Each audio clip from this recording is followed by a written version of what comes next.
Kemudian pergilah seorang dari ke-12 murid itu yang bernama Yudas Iskariot kepada imam-imam kepala.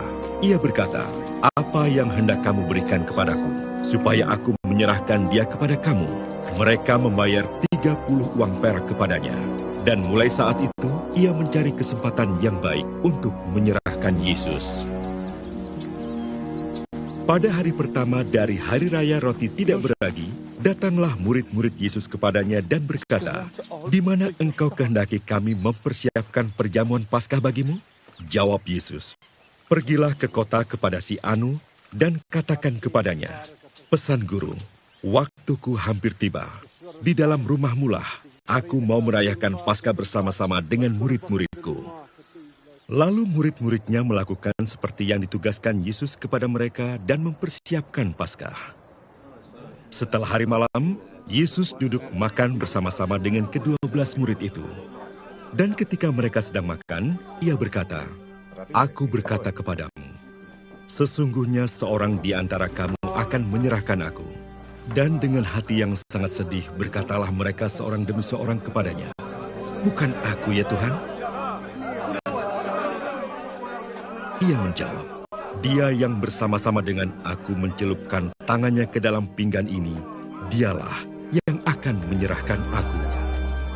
Anak manusia memang akan pergi sesuai dengan yang ada tertulis tentang dia. Akan tetapi celakalah orang yang olehnya anak manusia itu diserahkan. Adalah lebih baik bagi orang itu sekiranya ia tidak dilahirkan." Yudas yang hendak menyerahkan dia itu menjawab, katanya, "Bukan aku ya Rabi?" Kata Yesus kepadanya, "Engkau telah mengatakannya."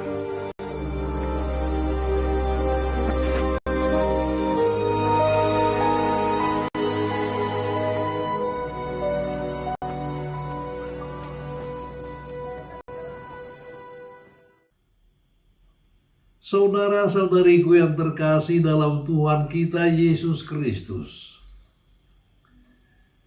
tugas Yesus di dunia untuk melaksanakan perutusan dari Bapaknya sudah mendekati akhir. Dia sudah tahu siapa yang akan turut berperan mengakhiri perjalanan hidupnya. Ia katakan, "Aku berkata kepadamu, sesungguhnya seorang di antara kamu akan menyerahkan aku." Pemberitahuan ini membuat para rasul menjadi sedih dan mereka bingung sehingga bertanya, "Bukan aku ya Tuhan?" Mereka sadar bahwa setiap orang bisa berpotensi untuk menjadi pengkhianat. Dan memang ada yang sungguh-sungguh akhirnya menjadi pengkhianat. Walaupun Judas juga saat itu berkata, "Bukan aku ya Rabi?" Sebenarnya Judas Iskariot tidak pernah membenci Yesus. Namun dia sangat mencintai uang. Dia mau bertarung untuk mengambil keuntungan dengan menjual keunggulan dan kuasa Yesus. Dia begitu yakin bahwa Yesus akan masuk dalam skenarionya, bertarung melawan penjajah Roma melalui jalan kekerasan dan kuasa manusia. Perhitungan Judas Iskariot justru keliru. Dan karena itu dia tega mengkhianati dan menyerahkan Yesus kepada imam-imam kepala hanya karena 30 keping uang. Saudara-saudari, dewasa ini masih ada Judas-Judas lain yang juga tidak segan-segan meninggalkan Yesus hanya untuk mendapatkan kedudukan di masyarakat, hanya untuk mencari popularitas, atau hanya karena cinta kepada seorang laki-laki atau wanita. Itulah kenyataan yang terjadi saat ini. Kita tahu bagaimana dewasa ini orang menggadaikan agamanya dengan kedudukan, dengan popularitas dan perkawinan. Kita menyaksikan atau mungkin juga terjadi dalam keluarga kita, sanak saudara kita, bagaimana orang dengan mudahnya meninggalkan Yesus. Peristiwa ini, saudara-saudari, hendak mengajarkan kepada kita bahwa sekalipun saat ini mungkin kita sudah menjadi Judas-Judas yang lain, Yesus masih memberikan kesempatan kepada kita untuk kembali kepadanya.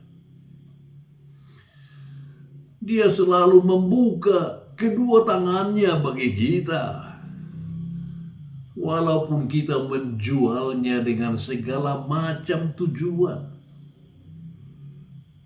dia tetap setia menunggu untuk kembali kepadanya. Semoga dengan merenungkan perilaku Judas, kita semakin menyadari kerapuhan kita. Kita diundang untuk membaharui diri dan bertobat. Kita ingin bersama Yesus di perjalanan akhir hidupnya, bukan sebagai penonton, tetapi sebagai muridnya yang sungguh terlibat dengan baik menyerupai sang guru. Kita juga sadar bahwa kita adalah manusia yang rapuh.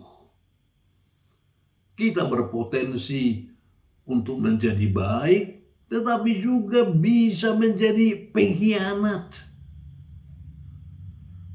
Karena uang, kita bisa menjual Yesus yang kita ikuti. Karena uang, kita bisa tidak lagi peduli dengan kepentingan bersama. Bisa juga kita mengkhianati Yesus karena keserakahan, konflik batin, melawan keinginan-keinginan pribadi. Ya, karena kekecewaan yang terus terjadi. Mari saudara-saudariku, kita siapkan hati agar kita dapat memasuki hari suci Paskah ini dengan hati yang murni. God bless you.